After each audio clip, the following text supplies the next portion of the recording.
market bet against on Sunday night. The Toronto ticket economy for 2026 was not built on tennis. It was built on one player. Tennis Canada watched Alex Eala's opener sell out in 30 minutes. Her round of 32 match against Alicia Parks was physically relocated to the 10,000-seat main court after demand blew past 5,000 tickets pre-match. Sportsnet published a piece explicitly branding Eala as the reason Toronto was sold out. The secondary market read that headline and priced accordingly.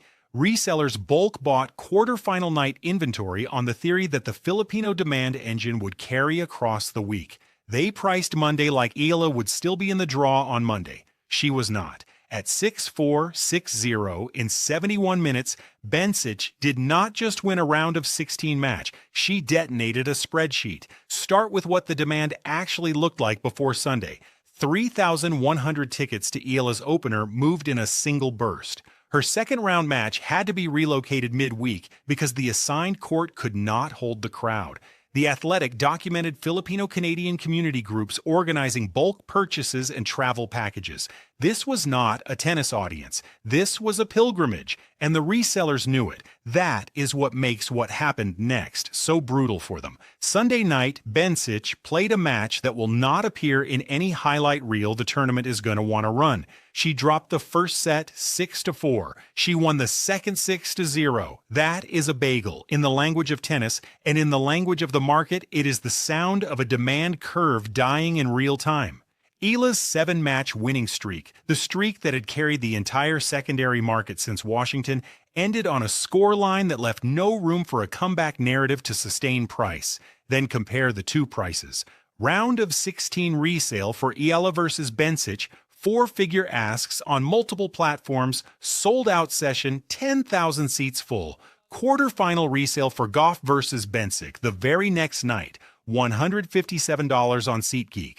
A top 4 seed, a former Canadian Open champion, a Miami quarterfinal rematch from earlier this season, and the market said $157. That is not the price of a bad matchup. That is the price of a market admitting out loud that it never valued Bencic in the first place. Watch the timeline compress. Saturday, vendors holding inventory at premium markup. Sunday night, 6-0. Inventory value in free fall. Monday morning, SeatGeek listings scraping the floor. One match, one player, one collapse. And the collapse has context that makes it worse. Social media commentary from inside Sobeys Stadium suggested that Filipino fans declined to applaud several of Bencic's winners, including during the second set bagel. Fan reels are already circulating with lines about a champion serving her cleanest tennis into a wall of silence, which tells you everything about who was actually in the building. The audience that made those tickets valuable was not a tennis audience that would return for a great quarterfinal. It was an Eala audience. When Eala left, the money left with her. This is the part the serious fans watching this channel already understood weeks ago. You saw the sellout numbers and knew they were not a WTA renaissance. You saw the crowd composition and knew this was event tourism, not sport growth. And now the resale floor is confirming what you were saying in the comments before it was fashionable to say it. There is a pattern here, and it is not new. The 2025 WTA Finals in Riyadh became a global embarrassment over empty seats. Indian Wells, 2025 produced a viral empty stadium moment during a Sabalenka match. The Tennis Gazette has documented all of it. The WTA's 2026 answer to that pattern has been to lean harder on single-star demand engines. Eala in Toronto, Gauff on home soil, Sabalenka wherever the marketing team can send her. Toronto is what happens when that model meets a Sunday night 6-0. And the resellers get no soft landing. Ontario's provincial government is currently probing StubHub and Ticketmaster for price cap violations tied to Toronto-hosted events. CBC News has been reporting active inspections and cancellations across the exact window this tournament is being played in.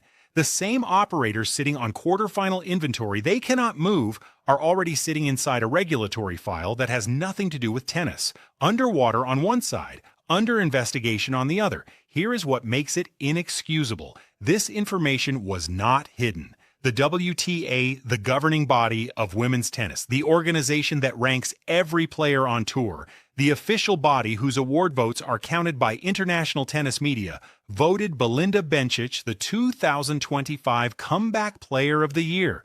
Their own headline for the story called it, in their own words, the mother of all comebacks. That was not a niche blog. That was the sport's official voice, publishing a full blueprint feature on the player Toronto's resellers just decided was worth $157 a seat.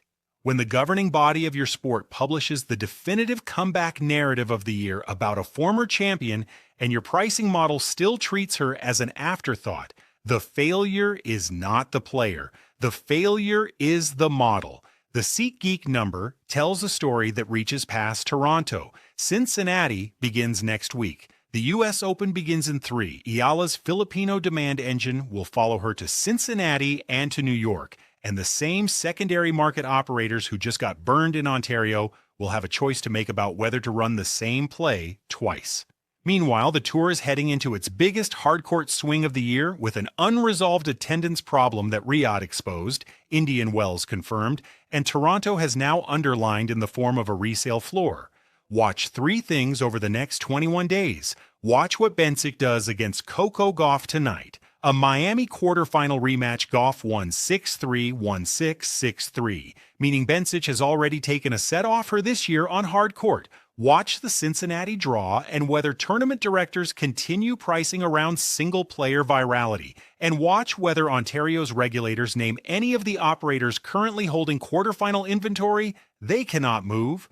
The prediction is straightforward. If Bencic wins tonight, $157 will not be the price of a quiet quarterfinal. It will be the price the market paid for the biggest upset of the tournament. And one of the most expensive lessons the WTA's secondary market has learned this year. None of this is guaranteed. Gauff leads the head-to-head 4-2. She won at Wimbledon this year in 3 sets after Bencic took the first. Bencic is walking into tonight after a 3-hour, 24-minute thriller against Taylor Townsend earlier in the week, 6-7, 7-6, 6-4, the kind of match that leaves legs heavy the next round. She is 31 years old. Her daughter, Bella, is 2.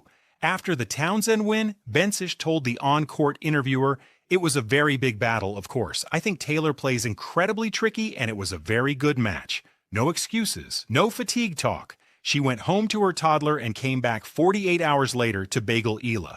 Whatever tonight becomes, that is the version of Bencic the vendors sold seats against. $157. A 6-0 second set to a silent stadium. A comeback player of the year the market forgot. Ontario regulators circling the operators who bet wrong. The Toronto vendors did not just misprice a tennis